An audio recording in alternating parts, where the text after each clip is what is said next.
Պարոն Պապիկյան, հարցս վերաբերվում է ատեստացիոն համակարգին,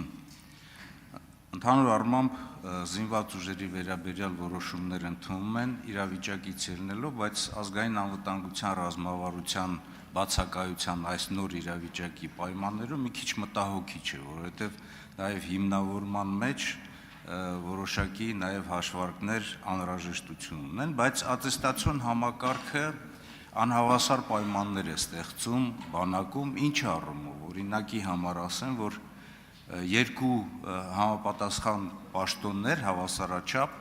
հրամանատարը մեկը հանձնում է, մեկը չի հանձնում եւ չհանձնածի գումարտակը օրինակ ավելի լավ վիճակում է գտնվում կամ հրամանատարը հանձնում է բարձր աշխատավարձ է ստացում, չնսեմացնելով հրամանատարների իհարկե դերակատարությունը, բայց իր ենթականները մանավանդ առաջի գծում գտնվող պայմաններ չունեն, ժամանակ չունեն նախապատրաստվելու եւ պատրաստ չեն։ Հիմա հարցս ներողություն հիմա ավարտեմ։ Այդ դուք ատեստացիոն նաեւ այդ բանի մեջ, ընթացքի մեջ ընդգրկված եք եւ ատեստացիայի անցկացման արդյունքում ինչ որոշում է ընդունվում, որովհետեւ դուք էլ կարծեմ հանձնաժողովի նախագահ եք, բարձր սպայական կազմի։ Նկատի ունեմ որակավորման արդյունքում որոշումը որն է։ Կոնկրետ հարցը դրան է։ Որոշումը հետեւյալն է. X զինծառայողը, բարձրաստիճան սպան, եթե ստացել է բավարար լավ կամ գերազանց գնահատական, որակավորվում է լավ, բավարար եւ գերազանց, որի արդյունքում ստանում է համապատասխան բավարարում։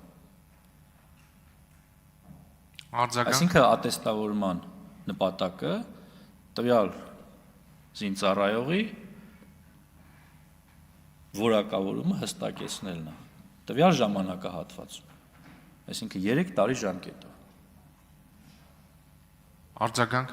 Պարոն Պապիկյան, ատեստացիայի հիմնական նպատակը պաշտոնատար անձի համապատասխանությունն է իր պաշտոնին։ Զինված ուժերում ընդունված է եղել եւ կար, որ որակավորման արդյունքում որոշումները հետեւյալն են։ Համապատասխանում է զբաղեցրած պաշտոնին, չի համապատասխանում կամ արժանի է առաջխաղացման։ Որքան ես գիտեմ, որ որակավորման արդյունքում նշվում է ձեր մոտ, որ արժանի է որակավորվել է դրամական բավարարում ստանալու համար, ինչը ատեստացիայի սկզբունքներին չի համապատասխանում։ Ես կարծում եմ, որ դրա ելքը զինված ուժերի համալրման ընթացքը ավելի բարձր մակարդակի բարձրացնելու ելքը ոչ թե ատեստացիան է, ատեստացիայի ձեր ճակերտներով ասած ատեստացիայի արդյունքը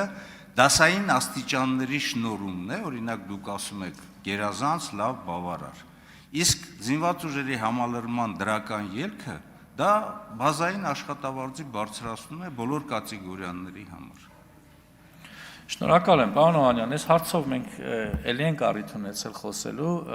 ես հասկանում եմ, որ նախկինում, քանի որ ատեստավորումի եզրույթը ենթադրել է այն, ինչ դուք հիմա բարձրաձայնեցիք, ձեզ համար սա խորհուրդ է, որ մենք ատեստավորման այս համակարգում դիտարկում ենք ֆինանսական բավարարումը եւ բնականաբար ձեր մտքում դրանք միմյանց հետ հակասության մեջ են մտնում, իրականում պետք չի դրանք պետք չի միմյանց հակադրել եւ եթե իմաստն ունենա, որ ատեստավորում այլ անվանում ունենա ու դրանով կյանքը կփոխվի, կարծում եմ ուղղակի դա